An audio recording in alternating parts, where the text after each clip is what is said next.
गुरुर्ब्रह्मा गुरुर्विष्णु गुरुर्देवो महेश्वरः गुरुः साक्षात् परं ब्रह्म तस्मै श्री गुरवे नमः तस्मै श्री गुरवे नमः तस्मै श्री गुरवे नमः.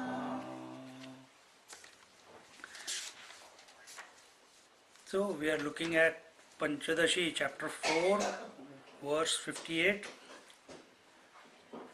We were told that there are two types of duality. One is the duality created by the Lord and one is the duality created by the individual. Duality created by the Lord is not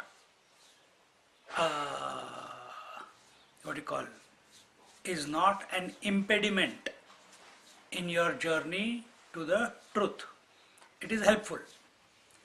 And secondly, it was told that this duality created by the Lord, nothing can be done about it. Because the Lord has created the duality. The Lord has created man and woman. Man has created hunger and thirst. Lord has created hunger and thirst. Lord has created day and night. Lord has created birth and death. Nothing can be done about it. So accept it. There is nothing to argue about it. So why it is helpful?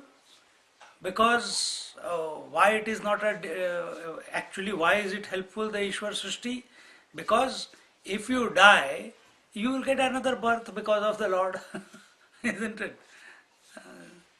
It gives you an opportunity to continue your journey. If you take it that way, then it is helpful. But what about Jiva Srishti? Jiva Srishti, the individual creation, was of two types. One was the intense and one was the mild. Intense was, what was intense? Intense is that which is based on desires which eventually lead one to kama, krodha, lobha, moha, mada, matsarya and destroy your life and peace in life. Second was told the mild type of duality created by the jiva, which is his mental projection.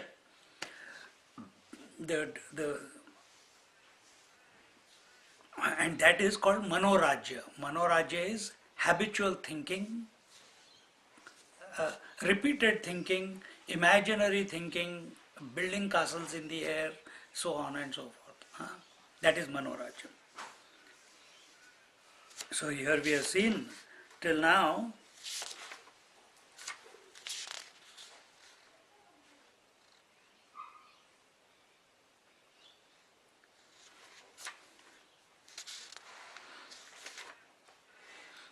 we had seen,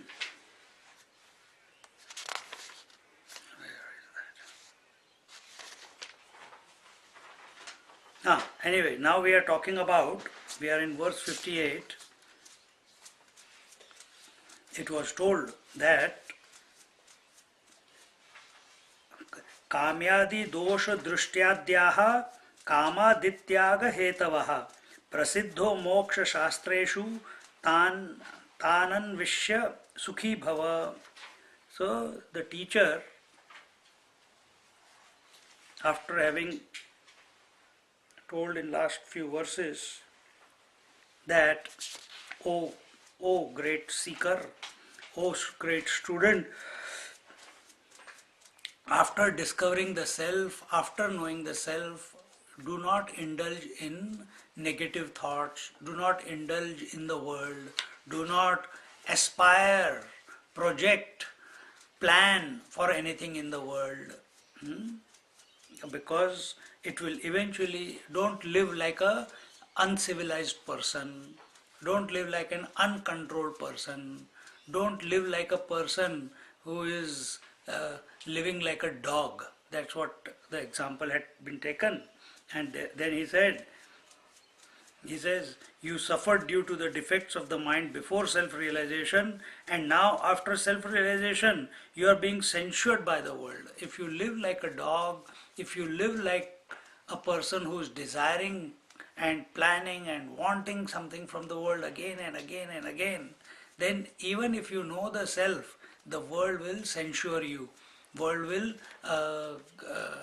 what you call, stay away from you, because of your uncontrolled behavior. So he says, what is this glory of self-realization? If you have known the self, you are clear about the self, if you are established in the self, you have got no doubt about it, then its symptoms should be that naturally everyone is attracted to you, naturally everyone loves you, you become like a flower. The moment it opens up, all the bees get attracted to it exactly the same way. Just like as a person gets what you call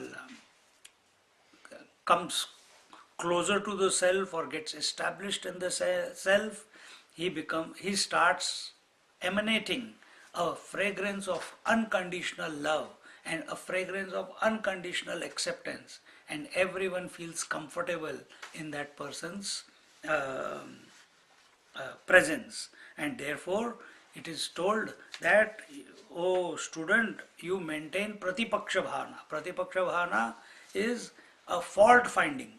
We are used to fault finding in if you get any desire, if there is an urge, if there is a want, if there is a planning to be done, a project to be carried out,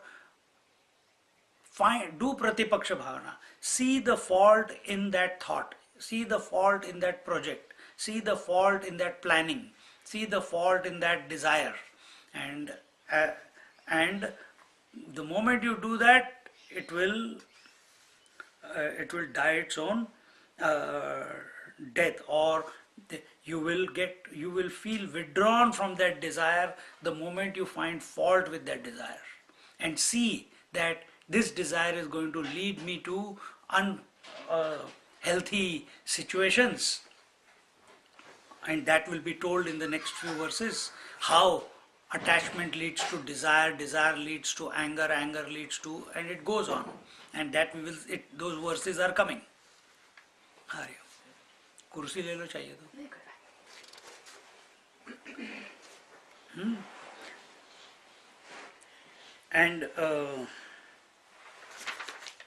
And then it was told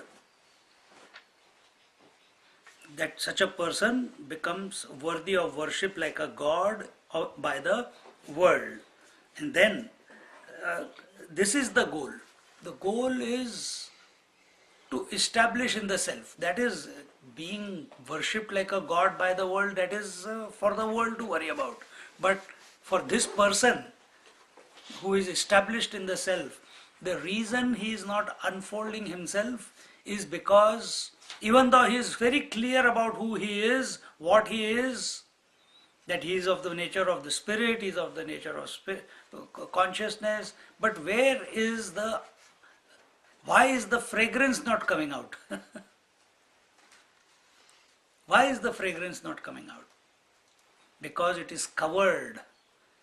Even though a person knows, absolutely no doubt about it, but the person is still involved in the waking world, taking it to be real, wanting things, desiring things, wanting to achieve, ambition, comparison, competition. This he has to withdraw from. Then the fragrance will emanate from such a person. And therefore this thought is concluded with a blessing. See, a person who is here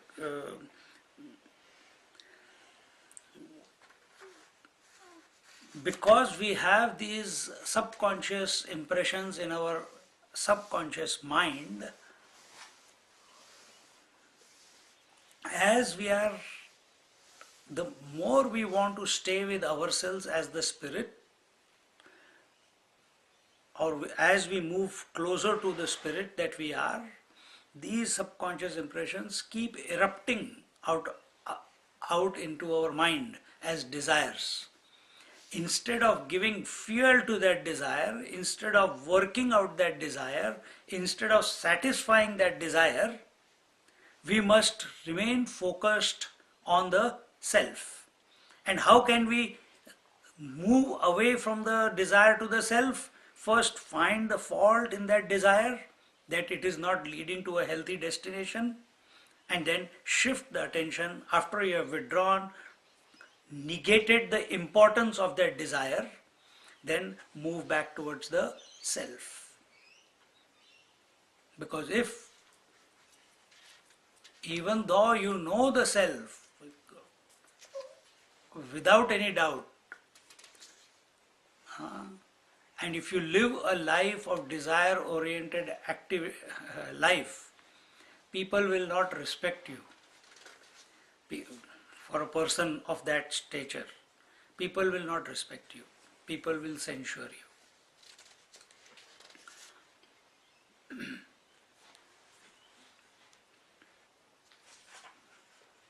And in such a realized individual's presence, no one is agitated, nor is he agitated in their presence. In him there is no excess of happiness or presence of intolerance or fear. This is the goal of spiritual unfoldment. And in the end, it is fearlessness in any situation. Now in the 58th verse, Kamyadi dosha drishtyadyah kamadityaga hetavah prasiddho moksha shastreshu tanan vishya sukhi bhava. The vision of finding defects in the desire of worldly objects, etc., is considered as the means of rejecting desires, etc., by the scriptures of liberation. Discovering these techniques, may you become happy. See, it is towards the end of the chapter 4, and the teacher here is giving ashwasan, assurance to the student that may you be happy, O student, may you be worshipped by the world, may you be respected by the world, may you become God, living God on this earth. But for that, these things you have to follow. Then every person, this is the birthright of every person on this who is born.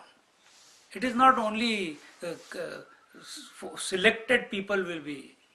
But why do we find only few people? Because they are the ones who have applied themselves intensely on this path. We are only 50-50, you know. If it is possible, we do it. If it is not possible, we don't do it. We appreciate listening to it, but do we alertly, vigilantly apply it every moment of our existence? Do we? So that is the difference between them and us. But that capacity to invoke that alertness and be alert towards that conscious principle is there within all of us, is there within every human being on this planet, provided he is able to wean himself away from the world, desires for the world. Then only it is possible. Because that's the first frontier. First frontier is the world. Second frontier is the mind.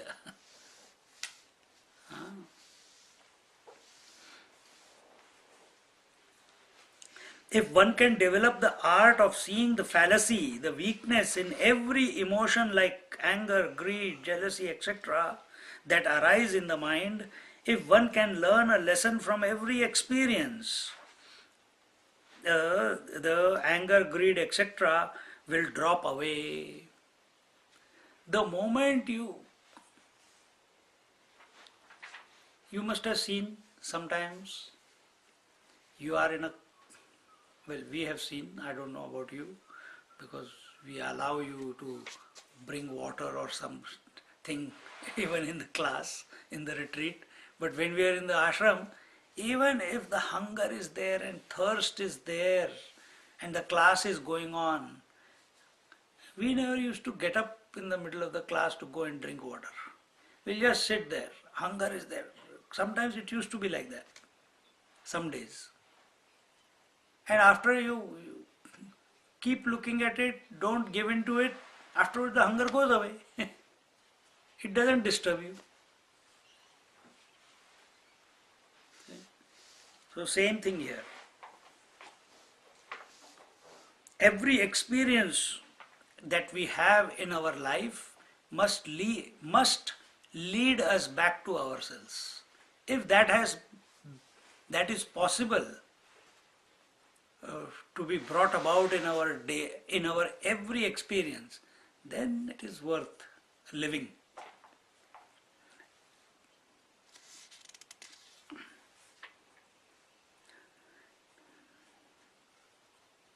Nachiketa had developed a dosha drishti to such a high degree that Yamaraj could not offer him anything and was not able to even slightly excite the young boy.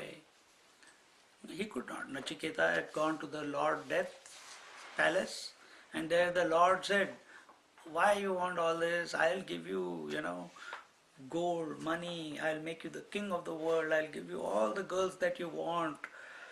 Each one will have their own servants and palaces, and you don't have to spend. They will spoil you. What will you do?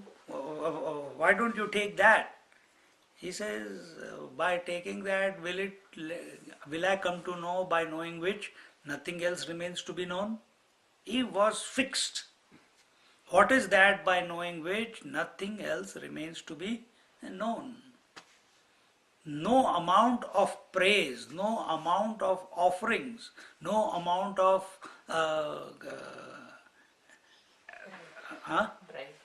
bribe. No amount of bribe by Lord Yamaraj, Lord Death, could deviate him from his goal in life, goal in that he was seeking. Moksha Shastreshu Prasiddha. This is very distinctly emphasized in the Moksha Sutra. Moksha Sutra is the Bhagavad Gita. Why Bhagavad Gita? Because it is the essence of all the Upanishads, where it is clearly stated that Kama, Krodha and Lobha are the gateways to hell. Hell is being bored, feeling lonely, wanting appreciation, and willingness to purchase that appreciation by any means. This is the attention seekers' paradise, if we want to say. They want to do the drama, they want to do the mischief, and they want attention in life. So when we are on the spiritual path, there is no freedom to be lonely, because you are all that there is. How can there be a loneliness experienced? And that you are is Satchidanand Swarup. That is Ananda Swarup. That is of the nature of bliss. So how can there be loneliness? Loneliness leads to depression. Bliss is your nature. And therefore here it is told that if you are feeling bored, you are feeling lonely, you are wanting appreciation, recognition, praise, and you are ready to purchase. See, a lot of people in the society, they get caught up in the social circles such deeply. You go somewhere, you want to be a part of this group, you want to be a part of that group, you want to be a part of that group. Then everywhere you go, you give unique presents to everyone. And then everyone is talking about, "Arey yaar, that person gave me first." They really put effort into finding that present to give it to all of us. And that word comes, and they say it to you on your face also, and you feel. Then they invite you to your house, then you feel good. So it is continuous coming and going, belonging to various groups, social groups. See, it is it is recognized. It is because you are not accepting yourself as you are. You feel, you means all people who do that, they feel that their existence is defined by their association with people, with groups, with organizations, with their work. A person who wants to give charity, who has opened an orphanage, or has opened an hospital, or has opened all these, is doing something. Take it away from that person and then see if that person is still happy. If that person is still happy, even if it is taken away from that person, then he is established. But otherwise, if people get involved, just yesterday I was reading, someone sent me an email, one person in Bangalore, he was a chef in a 5-star hotel, and one day he was going home and he saw one old man, a beggar on the street eating his own fecal matter, and it gave him a shock. He couldn't forget that how can a man stoop so low in his life. He couldn't sleep that night. Next morning in few days, he resigned from the job. And he has committed his life to feeding all these homeless people on the street. So he cooks, he's got a auto, tuk-tuk, and he feeds them, he gives them bath, he shaves them, he changes their clothes, he washes their clothes, everything he's doing on his own. And 2-3 people now have joined him. See? Fantastic work. Take it away from that person. Will he still remain happy? That is the question. See? One person was there. He wanted to become a sannyasi. But he got married. Desire was there, got married. Continuous fighting. Then had a child. Continuous. Still after the child also fighting. Now the wife has left him. She doesn't want to come back here. She is in India. So this fellow is crying. Wanted to be a sannyasi initially, huh? Now he is crying. What? How can I live without my child? How can I live without my wife? What have I done wrong? And he has been retrenched from the work also. Everything is happening together. See? So if nature is taking away everything from you one by one, are you still able to maintain the equanimity? Are you still able to remain undisturbed? Then you have understood what the scriptures are telling us. Then you have not only understood the scriptures, then you have been, your focus has been always right, which is the conscious self. Because when you are the conscious self, you have accepted yourself as the conscious self, then alone equanimity will express itself. Otherwise you get lost.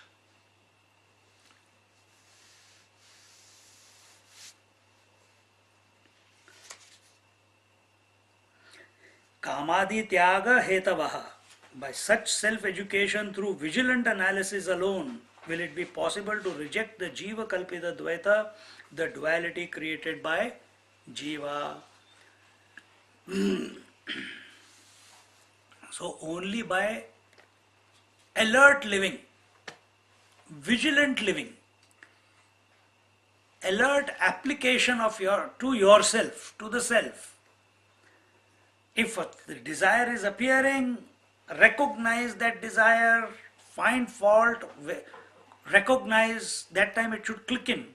If I am desiring, where will this desire take me to? Do I want to go there? If I satisfy this desire, it's going to come back again tomorrow or after some time. How many times will I keep satisfying this desire? And if I get lost in satisfying this desire, then when will I get the time to contemplate on the self or be the self? It's taking me away from myself. The moment you find that fault, the impact of that desire gets weakened, and the mind withdraws from that, or the individual withdraws from that desire. Then that is not enough. Then he has to apply himself. He has to remember to be the spirit, be the conscious self. Moksha Shastreshu Prasiddhaha. This is very distinctly emphasized in the Moksha Sutra, where it is clearly stated, we did this, that hell is being bored, feeling lonely, and willingness to purchase that appreciation by any means. Tan anvishya sukhi bhava. Discover this truth in your life and be happy. It is the only way to true happiness. So what are we addressing at this moment in the fourth chapter of Bhagavad Gita, of the Panchadashi? We are addressing the two types of ashastriya, the duality which is not accepted by the Shastras. The duality accepted by the Shastra is the Ishvara duality, but this duality of what you call intense and mild, it is not accepted. And now here the solution for the first one was given, that anger, greed, jealousy, desiring, all this can be removed by finding fault in them, by dosha drishti.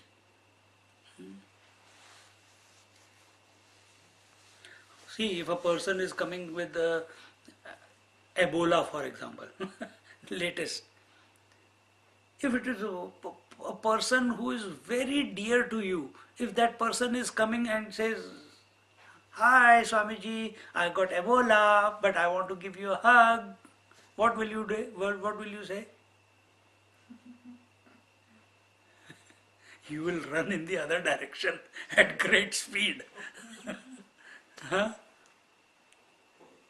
As much as I may love that person, but what will I find? I will find fault. And what is the fault? That he has Ebola. If he gives me Ebola, then I will be infected. Then if I am infected, then my life will be cut short. Isn't it? Exactly the same way. If a desire comes and wants to hug you, find the fault. That if the desire hugs me, my life will be cut short. Because anger, greed, jealousy, etc., eventually reduce your life. In what way? Because you are not living. You are only in stress all the time. See?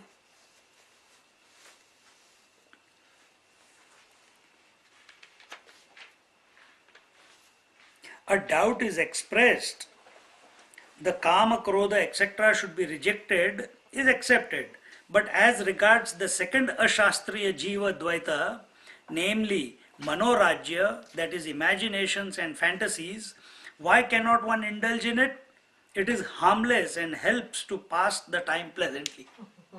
A lot of people sit in meditation and also do that. Fantasize.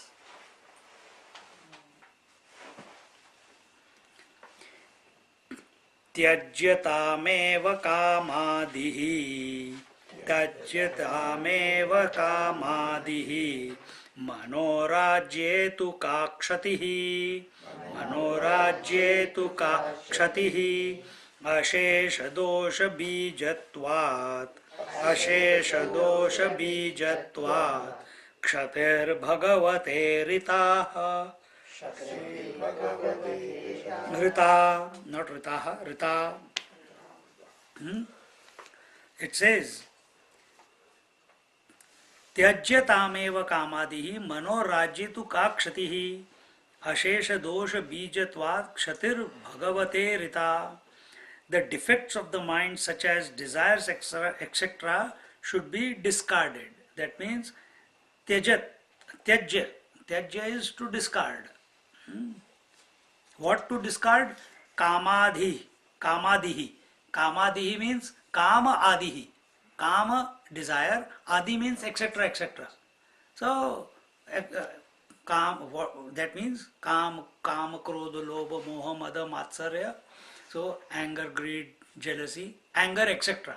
So, automatically we should understand the six: anger, greed, jealousy, etc. Manorajye tu ka kshatihi. We agree that we have to remove anger, greed, jealousy, etc. But what is the harm if we entertain manorajya, if we entertain imagination, if we continue to indulge in fantasies? Why? What is wrong with it? Why we have to remain manorajya tu ka kshatihi? Why do we need to remove manorajya? Ashesha dosha bijatvat kshatir bhagavate rita. However, what is wrong in mental projections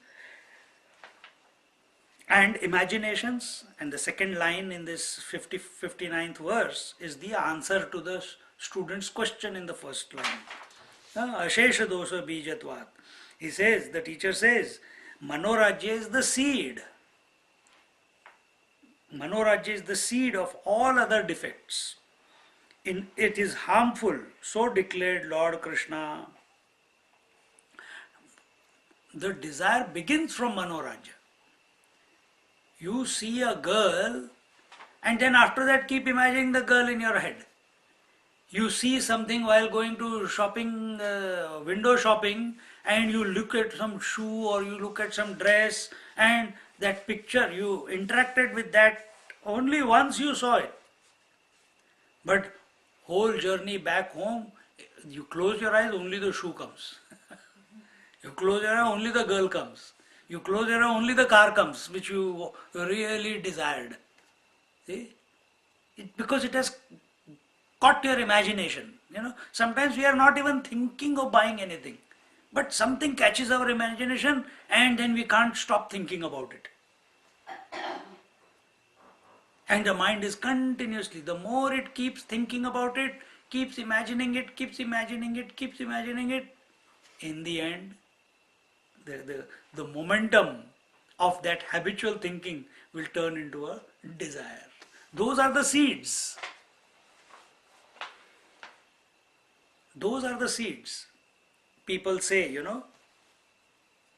today someone came and he says, I was wondering how my life is so smooth. I came to Australia, within 1 month I got a job, 6-figure salary, and everything is going smooth, job is fantastic, this, that, everything. But I was wondering, how come life is so smooth? And I said, do you keep thinking like that? He says, yeah, I keep always thinking because my life is always difficult. So because he has thought that life has to be difficult again and again and again and again, this is only in his head. So what happens? The mind says, you want a difficult life, okay, here it is. Lost a job. See? All our fears, all our judgments, all our biasness, all our likes and dislikes are all at the mental level only. It's not there, it's here. Remain neutral in every situation.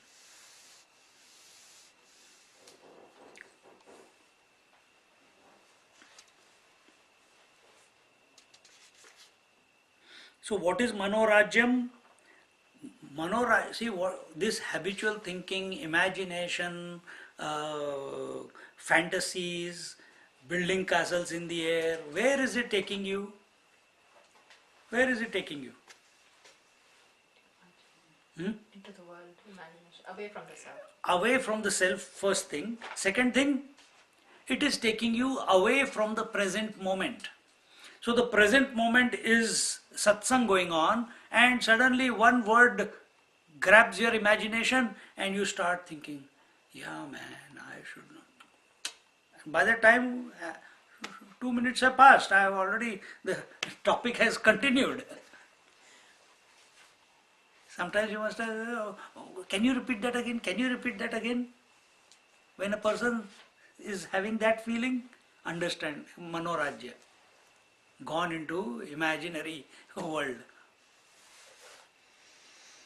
So inability to stay in the present, the mind keeps going into the future. That is manorajya. Projecting is in the future, imagination is in the future. You don't imagine the past. Huh?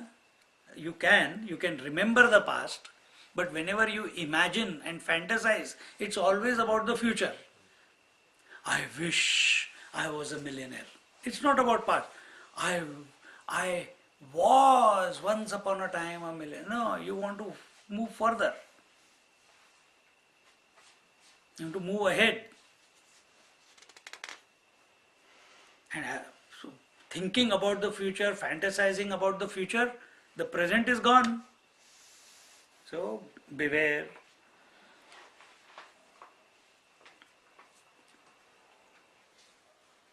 One must be able to say to the mind, enough is enough, and stop it. Those people who are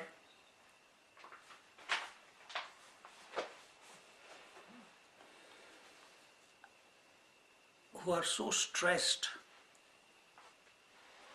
who are so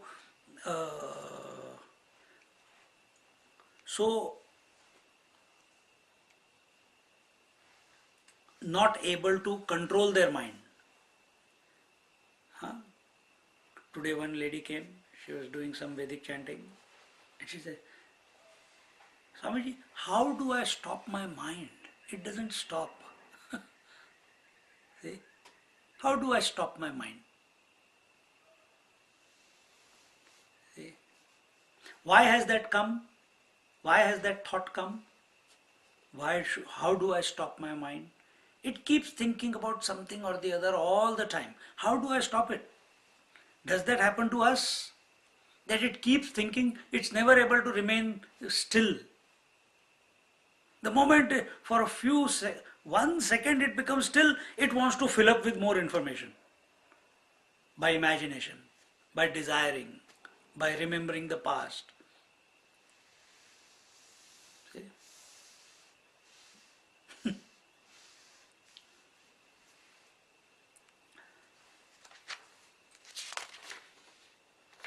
Until and unless we do not say enough is enough, until the Sanskrit word alam is enough. We have to come when we are exhausted, tired with this mind of ours, that it is taking us for a ride.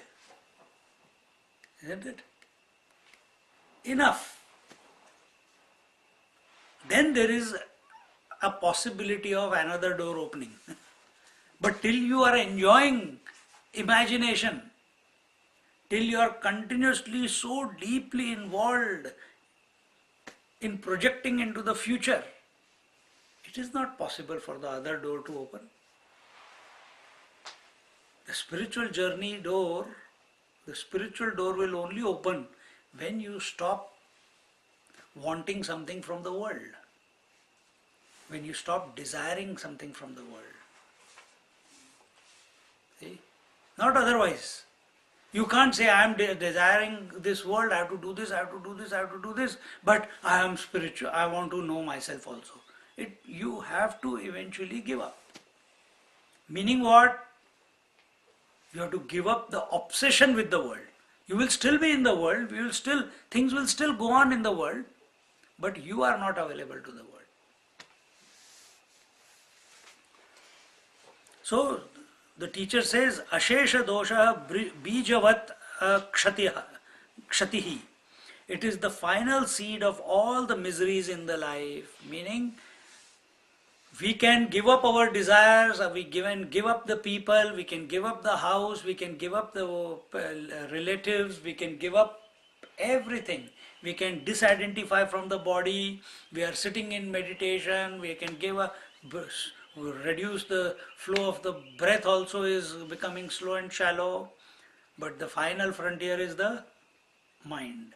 Now what is erupting in the mind while sitting on the seat of meditation? That is Manorajya. A lot of people are afraid of that because so many things keep coming out. Such desires come out that you would never even imagine that you could be having such things in your mind. But rather than react to them, you just be a witness. Let it release it. Empty the mind.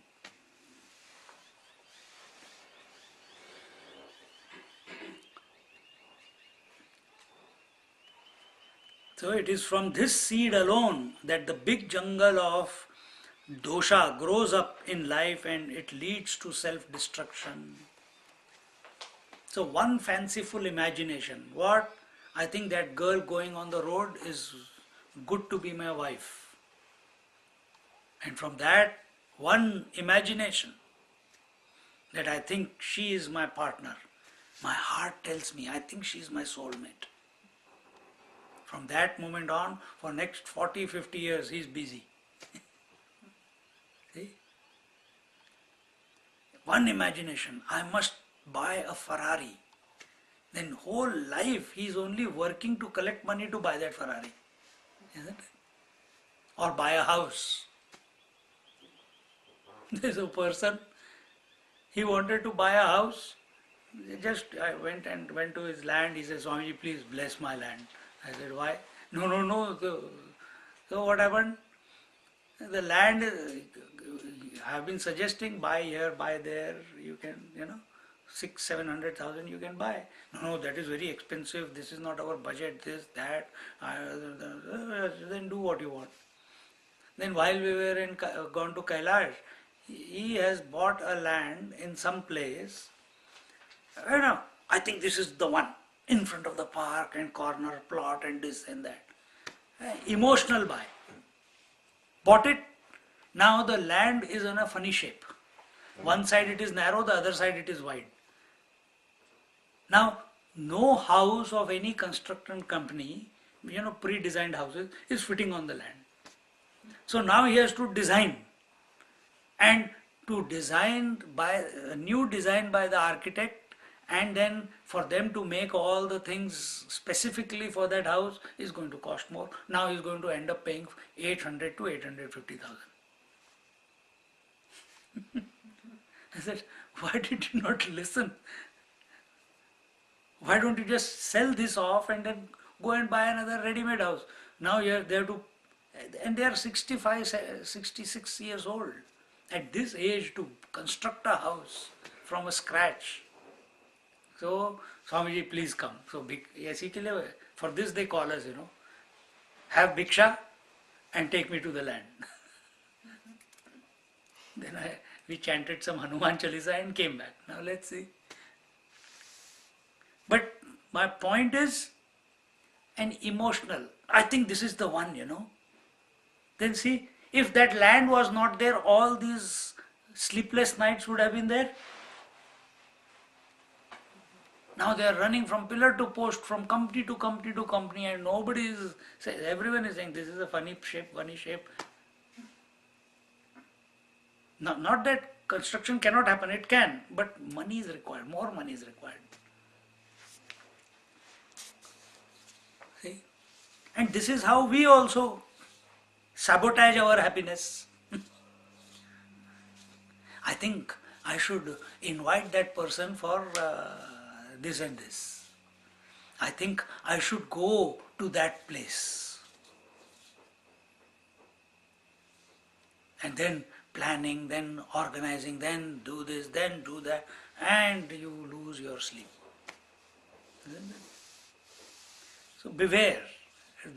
This here we are not scriptures are not telling us this to judge other people. Look This is what is happening in your mind. So catch yourself. Refrain from getting involved in it. So Manorajya is the seed, fanciful imagination is the seed, fantasizing is the seed, and it leads to action out there. If enough momentum is, enough value is given to that imagination. Swamiji, Manorajya is the cause for the strong duality. It is a product of duality only. Jiva Dvaita. Yeah. Individual's duality. Although we call it weaker, Because see, when you experience anger, what is now that is the verse that is coming again. When you have anger, what does anger lead to? Loss of memory. Loss of memory leads to lack of discrimination, isn't it? Manorajya doesn't lead to all that. Manorajya is just a fanciful imagination. So that is inside. That is inside. But Kama, Krodha, Lobha, Maha, Mada, Matsarya is seen outside. Isn't it?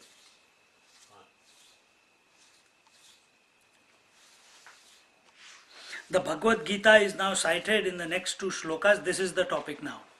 Dhyayato Vishayan Punsaha Dhyayato Vishayan Punsaha Sangasteshu Pajayate Sangasteshu Pajayate Sangat Sanjayate Kamaha Sangat Sanjayate Kamaha कामात् क्रोधो भिजायते कामात् क्रोधो भिजायते. A person dhyayato vishayan punsa. If a person is contemplating, thinking about some object or of something, sangasteshu pajayate, he gets attached. If you think about something long enough, you get attached to it. Then sangat sanjayate kamaha. By attached, if you are attached to something, then a desire for which you are attached arises in your bosom. Kamat krodho vijayate. And then if that anger, if that desire then leads to anger, if it is not satisfied. Krodhat bhavati sammohaha. क्रोधात् भवति सम्मोहः सम्मोहात् स्मृति विभ्रमः सम्मोहात् स्मृति विभ्रमः स्मृति भ्रंशात् बुद्धिनाशो बुद्धिनाशो बुद्धिनाशात् प्रणश्यति बुद्धिनाशात् प्रणश्यति. क्रोधात् भवति सम्मोहः. From anger comes delusion, from delusion leads to lack of discrimination, and lack of discrimination there is, from delusion comes loss of memory, and loss of memory leads to lack of discrimination, and lack of discrimination is the fall of a person, because when you don't know what is right and wrong, we may think we are very intelligent people, that I can cook food, I can do this, I am a multitasker, I have built my own house, I have married my children. We are proud of many things we have done in our life. But if the main thing that you are born to do is, as a human being, is to contemplate on the self and not get attached to the world. So what is discrimination? When we say Vivek, Vairagya, Shatka, Sampatti and Mumukshutvam, the four qualifications required. So what is Viveka? Viveka is discrimination. What is discrimination? Between the real and the unreal. Thank you. It is between the real and the unreal.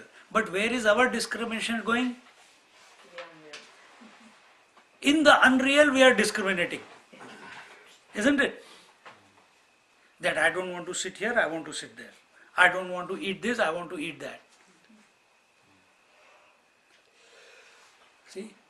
So, discriminating within the unreal is not discrimination. Discrimination between the real and the unreal is the discrimination. See, big difference. And are we aware of that all the time? Even if you just remember this much, a huge shift will come within you.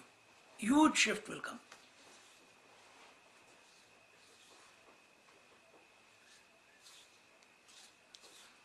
Our discrimination is, I read this book, I don't read that book. Yeah? Likes and dislikes. I, Likes and that is likes and dislikes. That is not discrimination.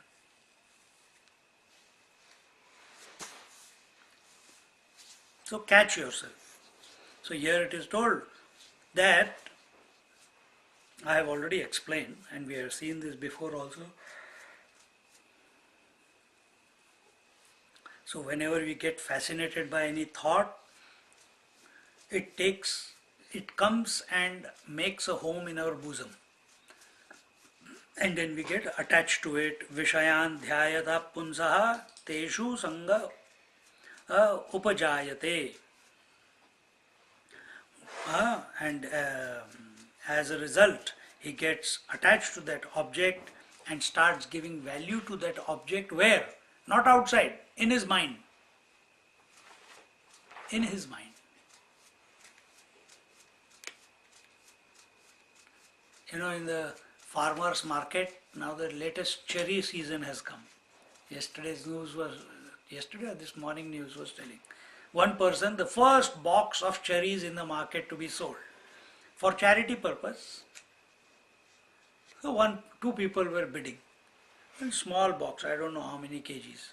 $33,000. He must be having that money. But there is a desire that that money should go to some charity. See? Even if it is a good cause, no doubt it is a good cause. But the desire is there that I should do good to that person, to the charity. Therefore, I am willing to fork out 33,000. What happens after he goes home, what his wife does to him, we don't know. But out there he did it. Huh?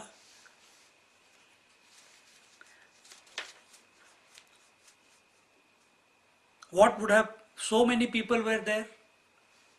What would have prompted this person? Some thought fixation must have been there, no? That I must do something. That I must show that I am the greatest bidder. That I have the capacity. Then my name will be there. Then this money will go to the charity. It will benefit them. And then I will feel good about it. Isn't it? So though any one of those thoughts, whatever it was, what must have triggered him to bring about this action. So whenever we think about something, we get attached to that object, we start giving value to that object, we start giving attention to that object.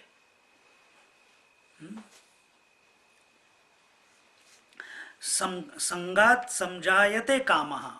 Then when we have become attached to some idea, projected idea, some object in our mind only, then we start desiring that I must possess that, I must do that, I must fulfill that, I must carry it out, I must achieve it.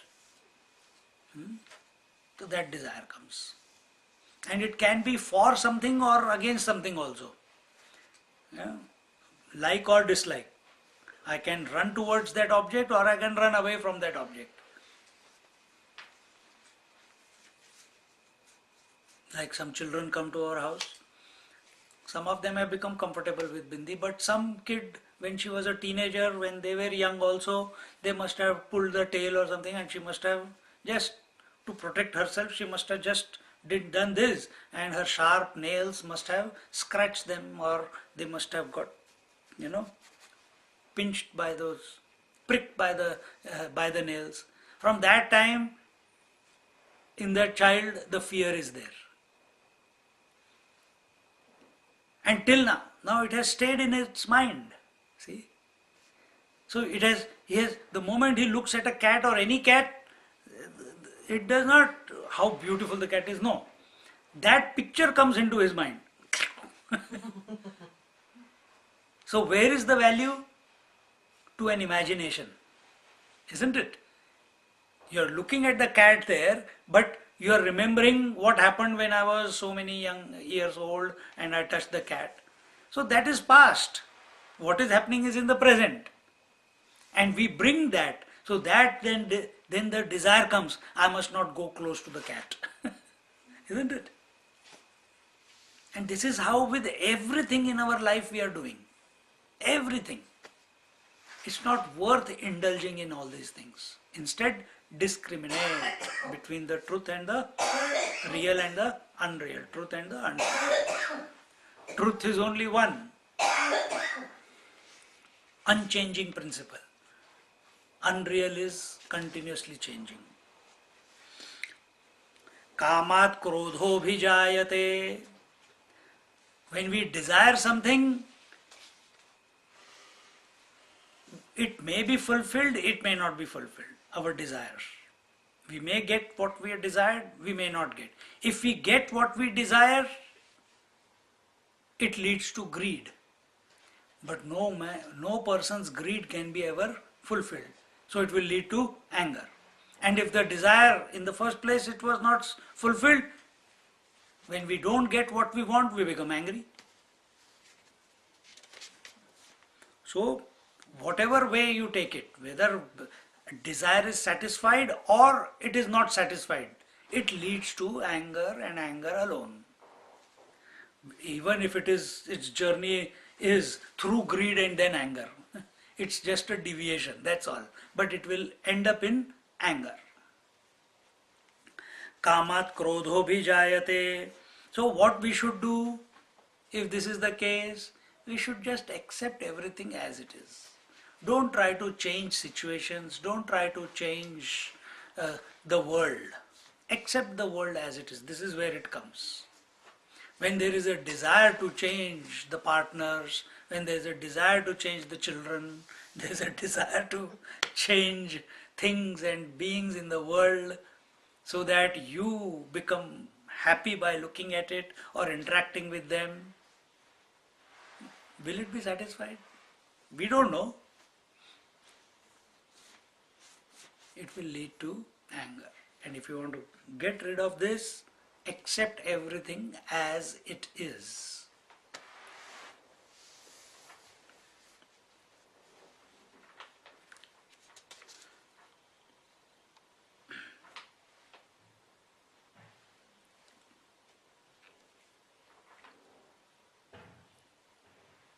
Then krodhat bhavati sammohaha.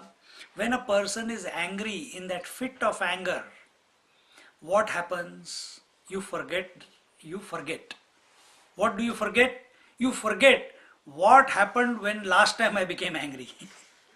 What did you do? Oh, I broke the TV, I think. And this time you are angry, you're looking, what do I break this time? See? This domestic violence that is going on in the society, this is what it is. If they can understand these two verses, many things will get sorted out. But man wants to just desire. I have to do this, I have to do that. My wife should be like this, my husband should be like this. The children should behave like this. Only desiring and desiring and desiring and becoming angry and then violence and then... one side is violence. When violence does not work, then depression. Drugs, alcohol. Because nobody listens to me. Then pity, poor me, zone that a person goes into. So either it will come out as aggression, and if that aggression doesn't work, then depression. So do we want to fall into that trap? No. Beware. Live an alert life. Even now it is not too late to live an alert life.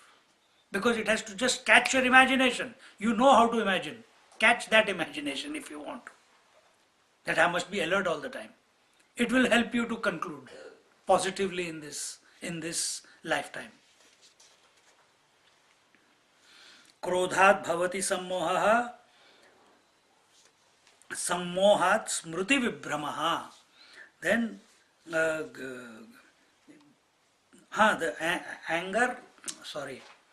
anger leads to delusion, and delusion leads to loss of memory. Delusion means that like a curtain comes in front of your eyes, and this is all happening very quickly. Whenever you get angry, it happens all very quickly. A curtain comes, and at that very moment the consequences are forgotten, that what it could lead to.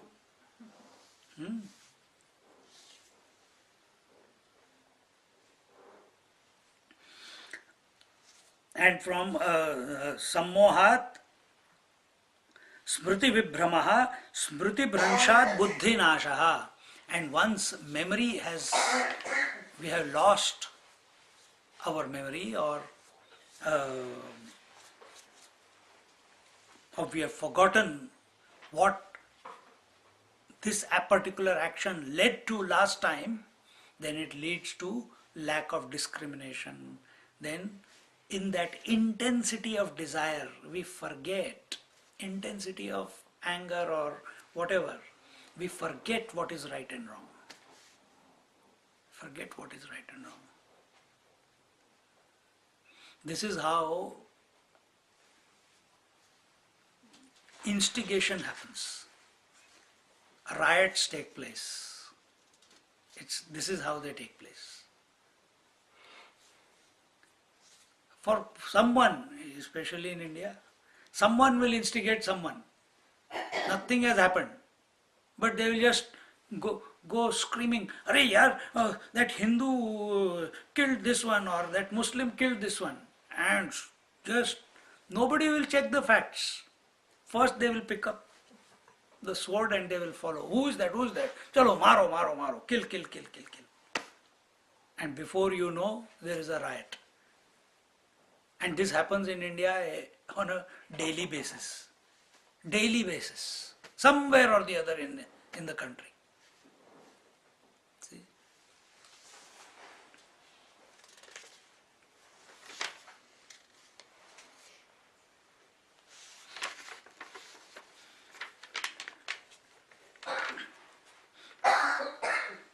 So what is delusional thinking?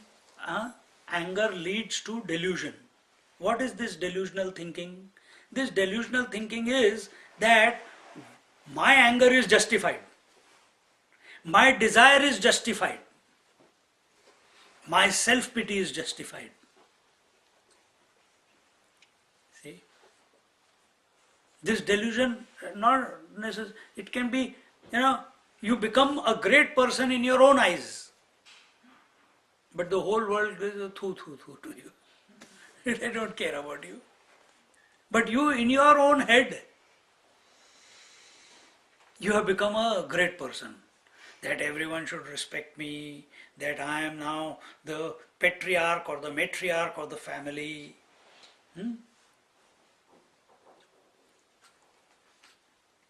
It's a ego. Gurus also have ego. Uncooked gurus. Why they did not touch my feet? Why did they're sitting right next to me? How come that is taken? Ego.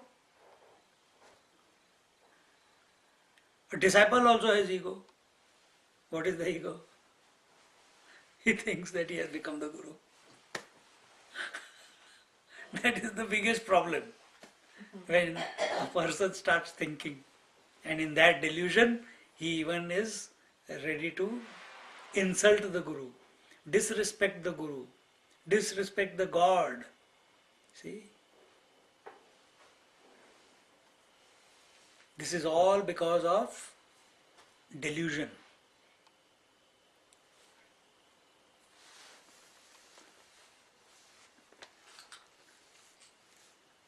And in this way, buddhi nashat pranashyati, and lack of discrimination is the fall of man. Man is finished if he is not able to know what is right and wrong in life. Oh, here they used buddhi nashat, buddhi they are taken as wisdom. Wisdom is knowing right from wrong. Thus, the total disintegration of the personality is the end of the downfall which commenced from manorajyam, from habitual thinking, from imaginary thinking, from fantasizing. That was the seed. That seed has led to this. Thought fixation. Therefore, this manorajyam is not to be taken lightly as a small weakness of no consequence, but a terrible curse to be mercilessly rejected. So do not entertain fanciful thoughts. Do not entertain fanciful thoughts.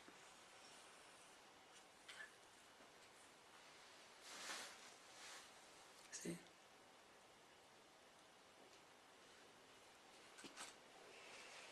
Otherwise, if we have a desire, we will become disturbed because of it.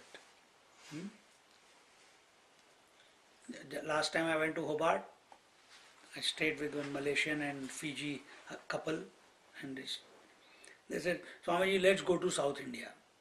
So today only I sent out the emails. Let's go to South India. I said, I don't want to go to South India. No, let's go to South India. You plan, you organize. I said, okay, if you want, I'll organize, but I don't know if there will be people or not there, or not. If we don't have the people, then we don't go. So what happens then? Your mind is undisturbed, whether you are going or not going. You are remaining, you are comfortable in both the situations. See? Kailash also same thing happened. Some people said, Swamiji, let's go to. I said, I've gone 2 times, why I have to go again? 3rd time. No, please take us, please take us, please take us. I said, if it works out, we will go, we'll plan it, but without expectation that we will be going. See? When that is clear in our head, then there is no attachment to any project. There is no attachment to any plan. There is no initiative from you within to plan something. It is happening as a result of other people, but not because you want to do something in life.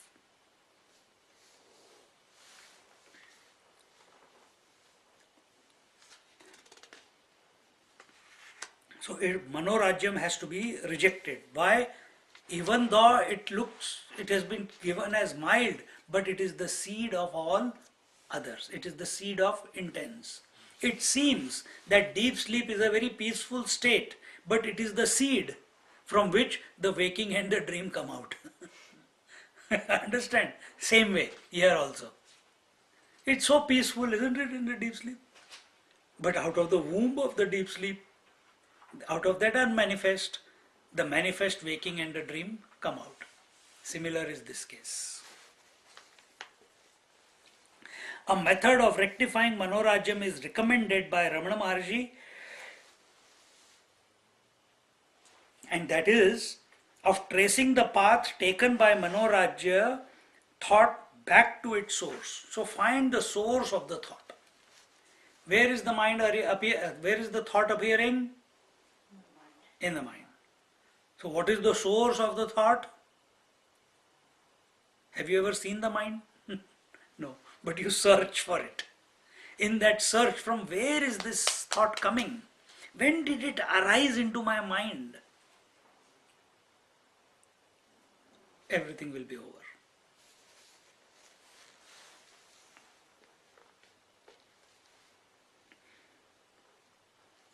And in this way, we give up by doing Ramana Maharishi's way, and another way is going to be given. Both are similar. Once I explain, you will understand. And this way we come back to being who we really are, being the witness, being the conscious self. How to arrest and eliminate manorajya is now explained. Now 2 methods are given. शक्यं जेतुं मनोराज्यं जेतुं मनोराज्यं निर्विकल्पसमाधितः निर्विकल्पसमाधितः सुसम्पादक्रमात् सोऽपि सुसम्पादक्रमात् सोऽपि सविकल्पसमाधिना सविकल्पसमाधिना. It says Manorajyam, habitual thinking, can be conquered by practice of Nirvikalpa Samadhi.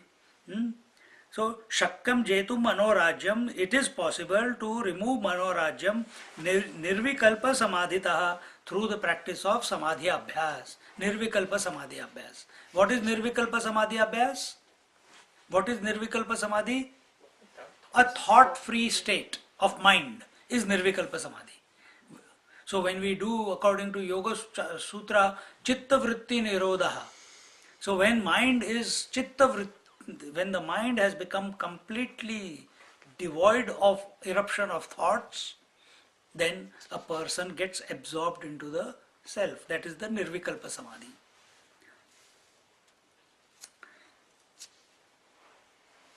This Nirvikalpa Samadhi can be properly attained in stages through Savikalpa Samadhi.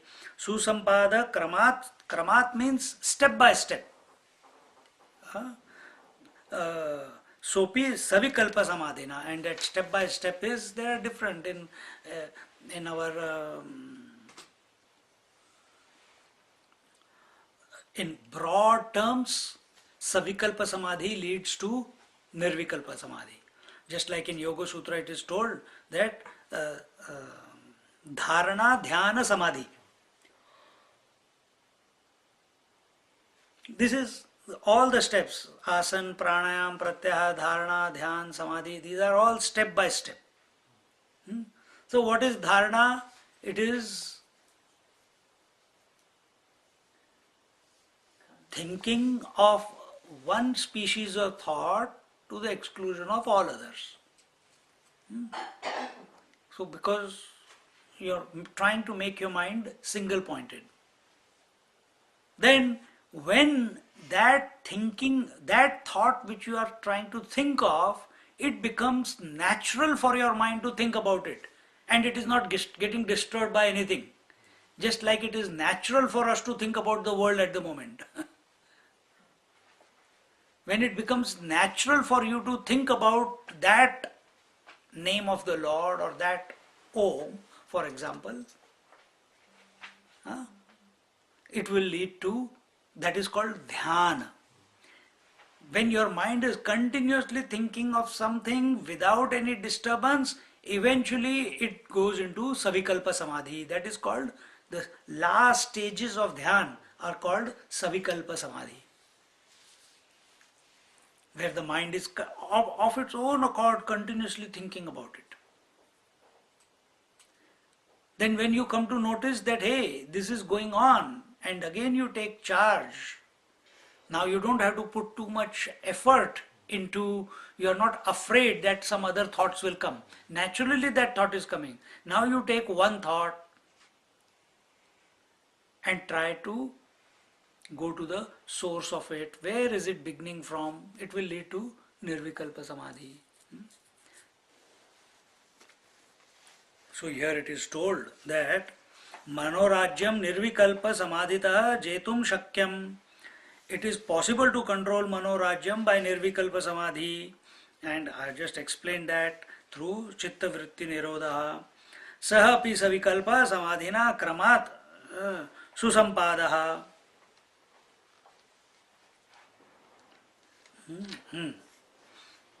The Nirvikalpa Samadhi can be gained in stages, through various steps, by the method of Savikalpa Samadhi. Savikalpa Samadhi, if I go into Savikalpa Samadhi a bit deeper, you can get Savikalpa Samadhi by looking at something. It's called Drishyanu with Savikalpa Samadhi. Seeing is through the eyes. The deity, presiding deity of the eyes is fire. It is that fire element which has where the first form is available, isn't it? So that is one way. So some people cannot make their mind single pointed, so they need a statue, they need a photograph, they need something so that they can focus on it. They need a lamp, a live flame, so that they can keep looking at it, and when they close their eyes, that flame transfers into their mind. That is called tratak.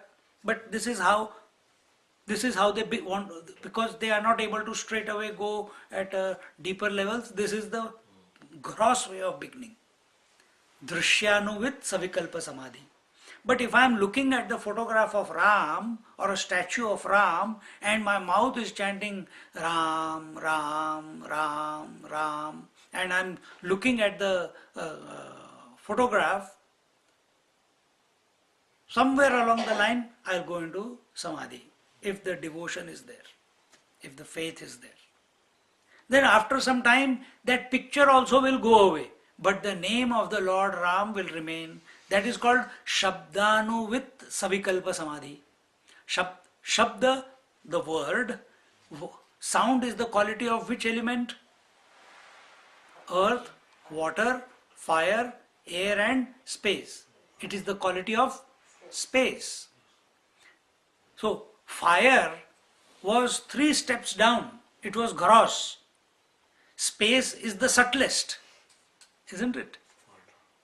So now what has happened? From the form we have come to the sound. So we are getting absorbed back in. And from Shabdanuvit we eventually go into Nirvikalpa Samadhi. So this is step by step.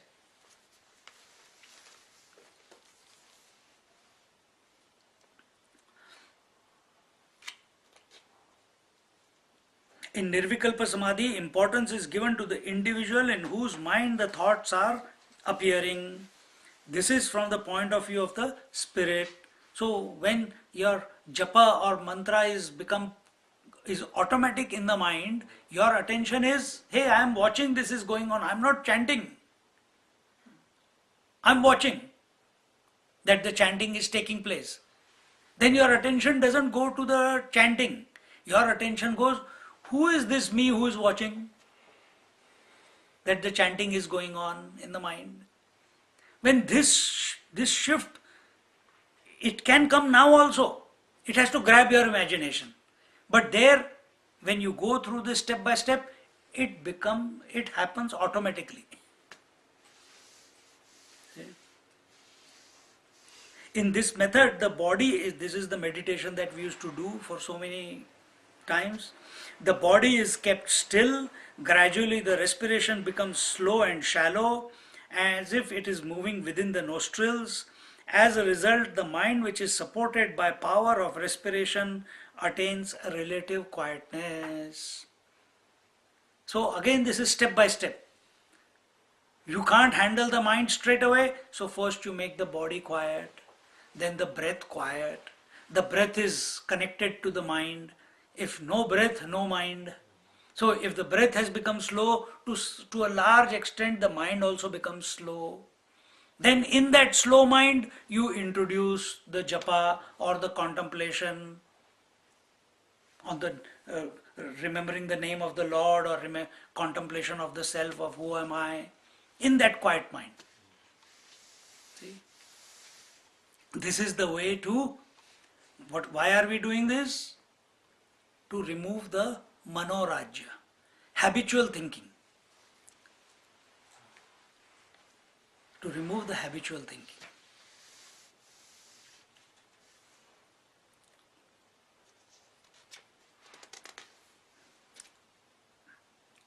And when the mind becomes quiet, there are only 2 options for the mind.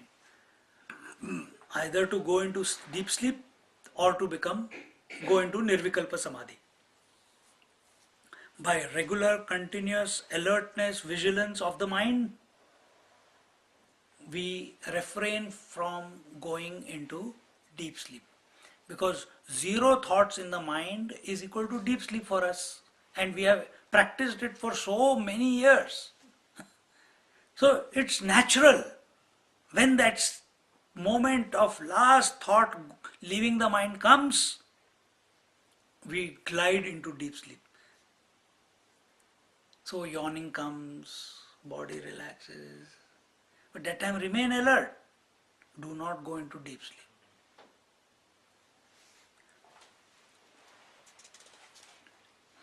This quietened mind is a stepping stone for getting out of the matter aspect of meditation to the spirit aspect.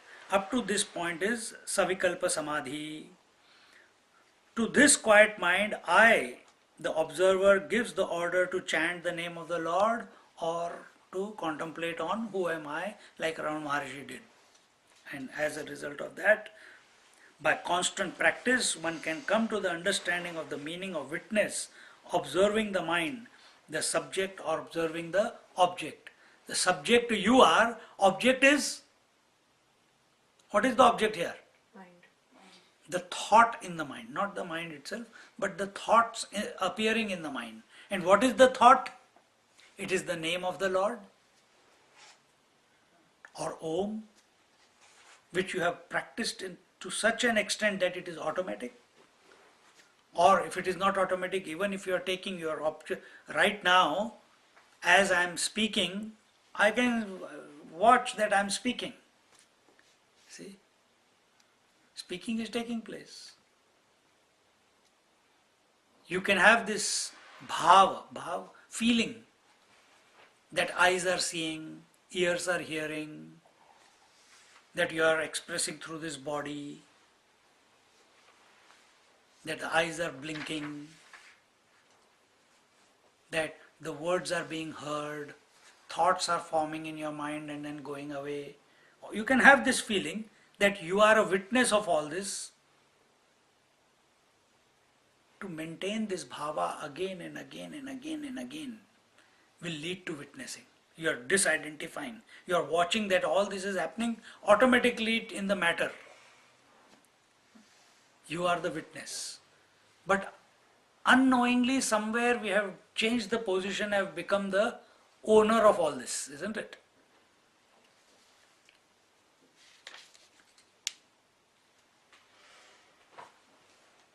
It is at this point that Manorajyam becomes a problem, the mind playing tyrant and running into distant lands, far into the remote future.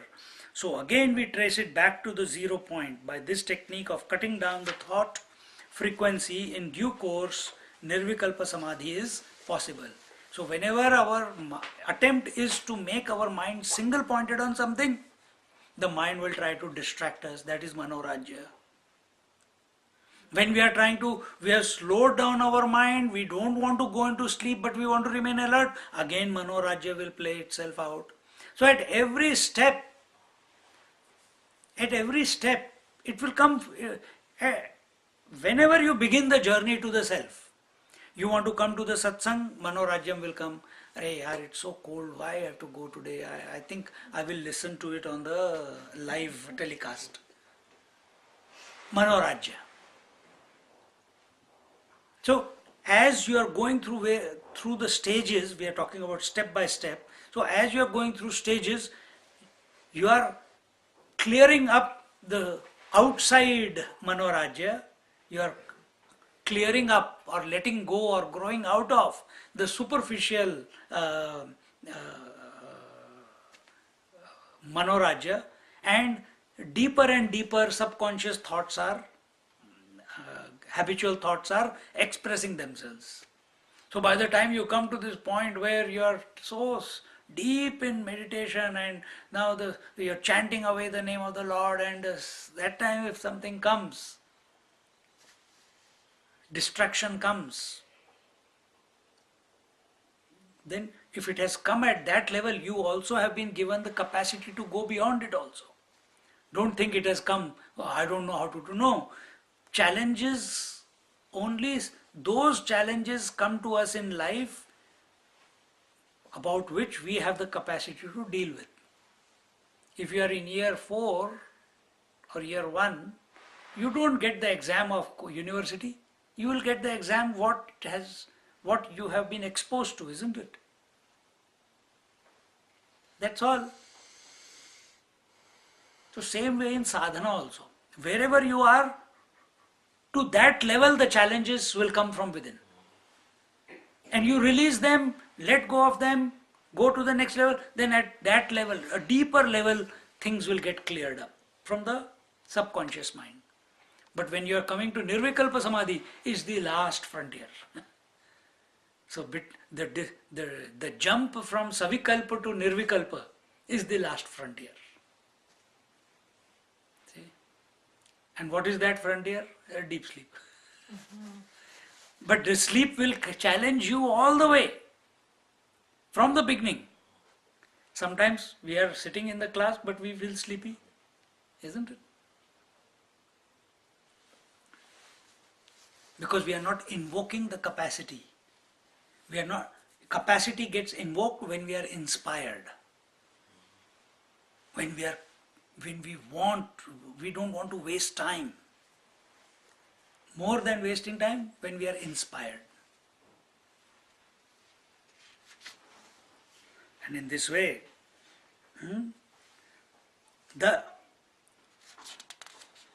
on replacing habitual thinking by the hobby of thinking, that is contemplation on self, by discovering the divine principle in every experience, by devotion, the seeker rises in every ever expanding, all enveloping love. He slowly overcomes manorajyam. So what is manorajyam? Habitual thinking of the world, desires, etc., etc. What have we replaced it with?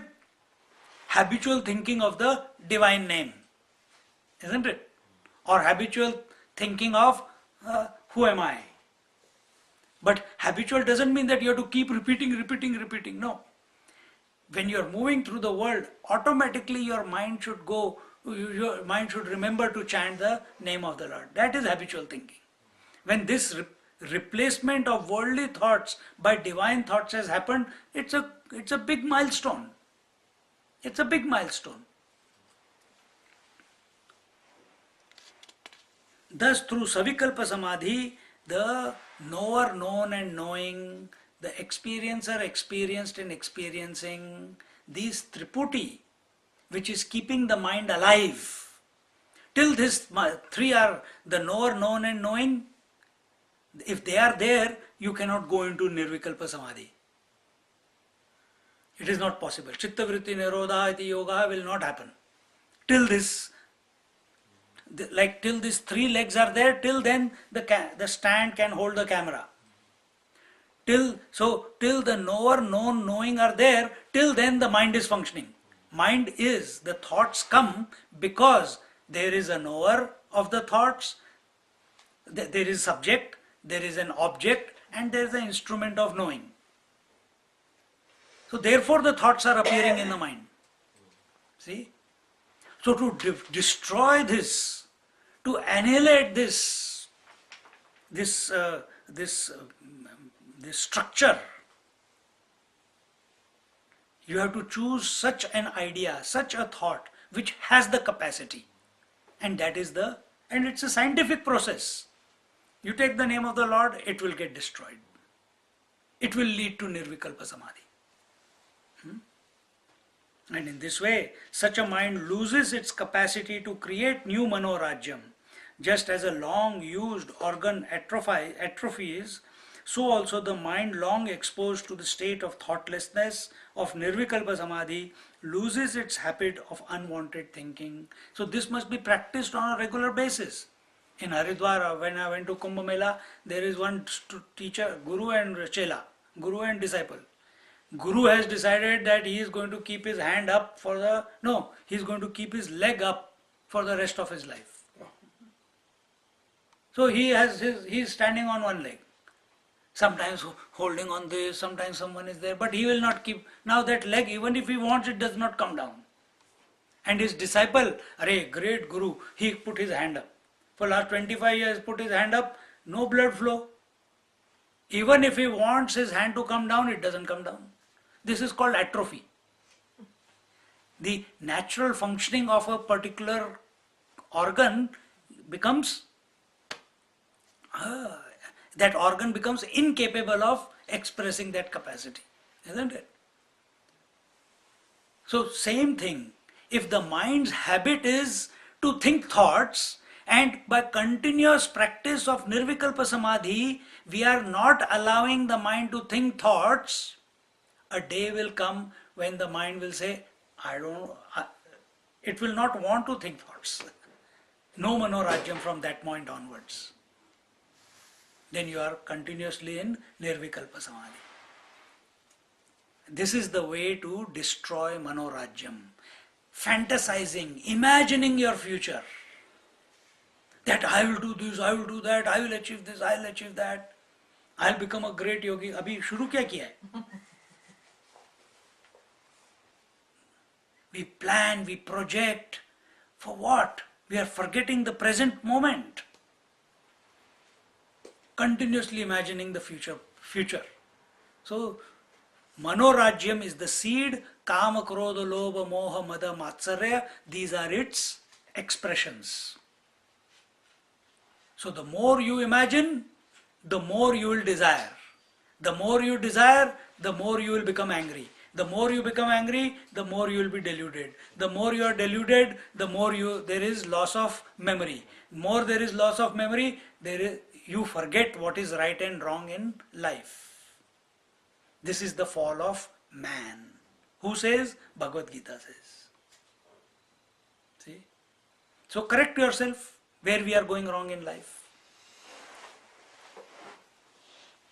And in this way, this was the first method of curbing, removing habitual thinking, fantasizing, imagination from our mind.